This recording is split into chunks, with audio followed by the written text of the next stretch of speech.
Good morning, students. I am Ramdev from TSND School. Now we have continued our chapter number second, economics class 10th, the sectors of Indian economics, and this is the part third. Last two videos we have discussed the economic activity, and also we have discussed the three sectors of Indian economy, especially primary sectors we also call agriculture or related sectors, secondary sectors we also call industrial sectors, and third tertiary sectors we also call the service sectors. The mostly population engage in India, especially the agriculture field, and look, we seen underemployment, that means which condition there every people's not get money or production that should be able in, especially what is meant, we have start the page number. So what meant in there are more peoples in the agriculture than it's necessary. So even if you move the few peoples out of production will not be affected. In other words, workers in the agriculture sectors are underemployment. देखो, आपने देखा होगा agriculture जो fields होता है, farmers होते हैं, वहाँ पे अगर आपको 5 पर्सनस का नीड होगा, 5 वर्कर्स का नीड होगा, और वहाँ पे 10 या पूरा फैमिली जितने भी उनके रिलेटिव हैं या फैमिली मेम्बर्स वो सारे वर्क करते हैं, बट जो टोटल अमाउंट ऑफ प्रोडक्शन होगा वो उतना ही होगा. सो वहाँ पे बहुत से लोग अंडर एम्प्लॉयमेंट देखे जाते हैं. सो इसी इंसिडेंट को लेके for instant take this case of the small farmer Lakshmi is the story of Lakshmi owing about the 2 hectares. Hectares is the unit of measurement of field, specially in the land field, agriculture fields, जिसमें बेटा उसको measurement करने का unit होता है. It's unirrigated and land dependent on the rain and the growing crops. ठीक है, उसने कुछ क्रॉप्स वहाँ पे लगाए बेटा. ठीक है, like jowar and the arhar. All the 5 members, अब उसकी फैमिली में टोटल मेंबर्स कितने थे? 5. ठीक है, so all the 5 members in their families work in the plot throughout the years. उन्होंने पूरे वक्त ईयर वहाँ पे काम किया. Y?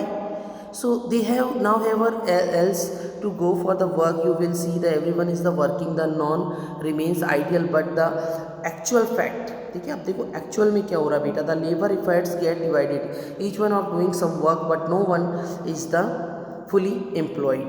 This is situation of the underemployment where the peoples are the, इसको अंडरलाइन करेंगे बेटा. ठीक है, this is the situation of underemployment where the peoples are the apparently working but all of them are made to work less than their potential. ठीक है, जितना उनको potential है उससे वो बेटा कम काम कर रहे हैं. So this kind of under employment is the hidden in the contrast of someone. देखो, ये हिडन है बेटा, छुपी हुई बेरोजगारी, जिसको आप बोलते हैं ना छिपी हुई बेरोजगारी. बहुत सारे वर्क काम कर रहे हैं वर्कर्स, बट बेटा एंड द रिजल्ट, ठीक है, वो हमें उतना जो उनका पोटेंशियल है उतना नहीं मिल रहा है. So someone who does not have a job or the clearly visible has the underemployment. Hence, it is also called disguised underemployment. Important word है बेटा, disguised underemployment. Also you underline. Now we have another example. We have clearly कि what the type of opportunities the peoples have engaged. ठीक है, so this is the underemployment can also happen in the other sectors. ठीक है, other sectors में भी हम आप इसको देख सकते हैं. नॉट सिंपली हम ये नहीं कह सकते कि अंडर एम्प्लॉयमेंट हमें सिर्फ ओनली इन एग्रीकल्चर या स्पेशली फार्मर्स में मिल रहा है. Other sectors also the involve in this type of the activity. So this underemployment can also happen in the other sectors. For example, there are the thousands of casual workers. Casual workers होते हैं बेटा जो daily work करते हैं. ठीक है, daily payment लेते हैं या मंथली पेमेंट लेते हैं, वो परमानेंट नहीं होते. You look seen in the government jobs like railways, banking. ठीक है, यहाँ पे आपने देखा होगा कि जो वर्कर्स होते हैं देर इज द परमानेंट. सो उनका एक टेन्योर फिक्स होता है बेटा, एक टाइम पीरियड फिक्स होता है. ठीक है, hours, the working hours also the fix. ठीक है, so the casual workers in the service sector in the urban areas who search daily employment, वो क्या करते हैं बेटा, डेली एम्प्लॉयमेंट के लिए अपनी कोई. So mainly of them do not find work every day. अब उनमें से बहुत सौ को बेटा एवरीडे वर्क भी नहीं मिलता है. ठीक है, चले जाते हैं, specially in the workers. Similarly we seen other peoples in the service sector also on the street pushing अब देखो आपने रोड पे बेटा बहुत सारे ऐसे वर्कर्स को देखेंगे जो डेली टाइम पे वर्क करते हैं, जैसे कोई ठेले लगाने वाले हुए, ठीक है, जैसे सी पुशिंग द कार्ट और द सेलिंग समथिंग, कुछ बेचने वाले ठेले लगा के बेचते ना बेटा, तो उनको डेली नहीं मिल सकता, ये कोई शॉर्ट ही नहीं है कि वो एक दिन का बेटा इतना अमाउंट कमा लेंगे पूरे शाम तक, ठीक है, जितना भी मिल सकता, कभी उनको लॉस होता है, कभी उनको बेनिफिट होता है, ठीक है, बट एक एम्प्लॉयमेंट होता है या जो एक गवर्नमेंट जॉब में होता है उसका फिक्स होता है बेटा, ठीक है, कि उसको डेली इतना पेमेंट मिलेगा, अमाउंट मिलेगा या इतना प्रोडक्शन होगा। So this type of condition, so they may be spend the whole day but not earn very little, पूरा दिन बेटा वहाँ पे स्पेंड करेंगे अपना, बट फिर भी उनका जो अर्निंग होगा बेटा वो बहुत कम होगा। So this is also because they do not have better opportunities, उनको बेटर अपॉर्चुनिटीज़ नहीं मिल रही बेटा, दिसली देयर इज़ अ टेबल, ठीक है, यहाँ पे वही शेयर डिस्कस किया था we have discuss in the video number 2, तो बेटा यहाँ पे कंपेयरिंग किया गया है, ठीक है, share of the primary sector in the GDP and employment, ठीक है। Now how create to more employment, अब सबसे इंपॉर्टेंट क्वेश्चन ये बनता है कि बेटा जो गवर्नमेंट है वो कैसे और एम्प्लॉयमेंट्स को क्रिएट करे, जॉब्स क्रिएट करे, ठीक है। So from the about discussion we can see the the country to be considerable underemployment. In the agriculture, there are also people who are not employed at all. In what ways can one increase the employment for the peoples? Let us look at the sum of them. अब हम इनमें से कुछ check करते बेटा। Take the case of Lakshmi, सबसे पहले एक लक्ष्मी का केस है बेटा। हर द 2 हेक्टेयर प्लॉट, एक 2 हेक्टेयर उसका प्लॉट है बेटा लैंड का। The government can the spend one the money और bank can the provide the loan मिल सकता है बेटा, और the contrast the well in the हर families to the irrigated the land, ठीक है। तो उसने बेटा एक वेल बनवाया, वहाँ पे कुआं बनवाया और इरीगेशन शुरू किया अपने लैंड पे। Lakshmi will then be able to irrigate her land and the take the second crop, ठीक है, wheat during the rabi seasons, ठीक है, there are the 3 seasons rabi, ठीक है। So crop wheat during the rabi seasons. Let us suppose that once the hectares of the wheat can be provide employment to peoples for the 15 days, ठीक है। अब यहाँ पे calculation करके आपको समझाया जा रहा है बेटा, ठीक है। सपोज करो 1 हेक्टेयर 2 हेक्टेयर में से 1 हेक्टेयर पे बेटा उसने वीट को गेन किया और वहाँ पे 15 डेज़ का उन्होंने कोई वर्कर्स को अपॉइंट किया। सो 2 more members of this family can be employed in the her on field. So now suppose the new dam is the construct and the canals are the dug to irrigate the many such as farm. So this could lend to lot of the employment generate and within the agriculture sector itself the reducing the problems of the underemployment, ठीक है। तो ये कह रहे हैं अगर आप वहाँ पे बेटा और डैम्स बनाएंगे, कैनल्स बनाएंगे, इरीगेशंस के अच्छे सोर्सेज क्रिएट करेंगे बेटा, तो क्या होगा कि आप अपने आप डिपेंड नहीं रहेंगे बेटा वेदर पे, ओनली रेनी सीजन पे ही हम एग्रीकल्चर फील्ड्स करते हैं, वहाँ पे फार्मर्स एग्रीकल्चर करते हैं। अगर ऐसे रिसोर्सेज हम क्रिएट करेंगे बेटा, तो जहाँ रेनी सीजन नहीं होगा उस समय भी वो लोग एग्रीकल्चर्स में इन्वॉल्व होंगे और कहीं ना कहीं अंडर एम्प्लॉयमेंट का जो सिचुएशन है बेटा वो वहाँ पे कम होगा। So this is the example, इस एग्जांपल के बेस पे आपको ये पूरा क्लियर किया गया है। There are the so many crops के बारे में यहाँ पे बताया गया है। Now the last and important point in this chapter is Niti Aayog बेटा, ठीक है।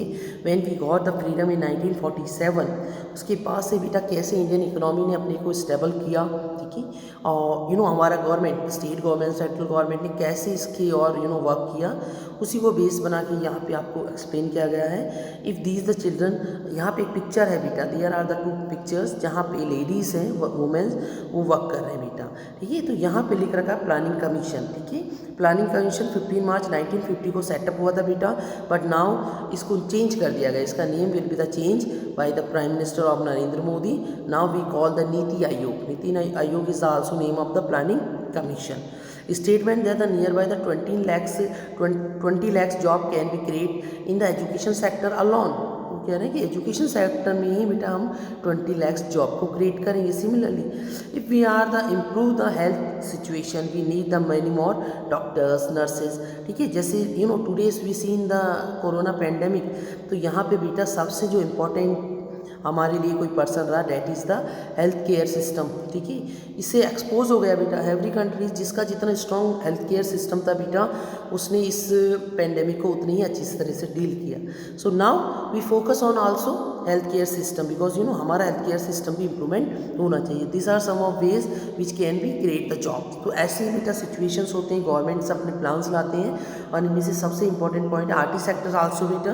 For example some of the study of planning commission see is the tourism as the sector of the improvement. Tourism में बेटा इम्प्रूवमेंट करना है। ठीक है, government also in right to work of बहुत इंपॉर्टेंट बेटा। ठीक है, मनरेगा। ठीक है, Mahatma Gandhi national rural employment guarantee act 2005। ये बेटा फर्स्ट ऐसा प्लान था जिसमें बेटा श्योरिटी मिला, every family should be surety कि उनको वर्क मिलेगा 100 डेज का। ठीक है, एक नेशनल प्रोग्राम था बेटा, ये पूरे इंडिया में लॉन्च हुआ। ठीक है, और इसके अकॉर्डिंग बेटा राइट टू वर्क। ठीक है, आपका एक जो वर्क एक आपका डायरेक्टिव प्रिंसिपल्स है कि every Indian citizen should be right कि उसको कहीं ना कहीं गवर्नमेंट वर्क क्रिएट करे बेटा। ठीक है, so this is the plan, ये इम्प्लीमेंट किया गया था बेटा, इसको अंडरलाइन करेंगे। Right to work in about 625 districts in India at the time 2005 में बेटा एक साथ बेटा इसको इम्प्लीमेंट किया था 625 डिस्ट्रिक्ट्स में।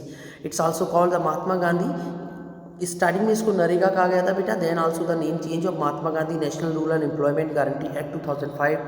Under this act all those who are the able to and all need to work the rural areas, especially in the rural areas बेटा। ठीक है, अर्बन एरियाज़ में इतना ये इम्प्लीमेंट नहीं किया गया था जितना रूरल एरियाज़ में। गाँव को डेवलप करने के लिए, उनको सेल्फ डिपेंडेंट बनाने के लिए there will be create the jobs and almost the guarantee 200 days to work. Individual person को बेटा एवरी फैमिलीज़ के अंदर से एक पर्सन को बेटा 100 डेज का वर्क दिया जाएगा। ठीक है, so if the government fails in his duties to provide the employment, it will be give the employment allows to the peoples the type of the work we should be futures help to the increase the production from the land will be given the preference under this act। ठीक है, इसके अंदर act में ये दिया गया बेटा।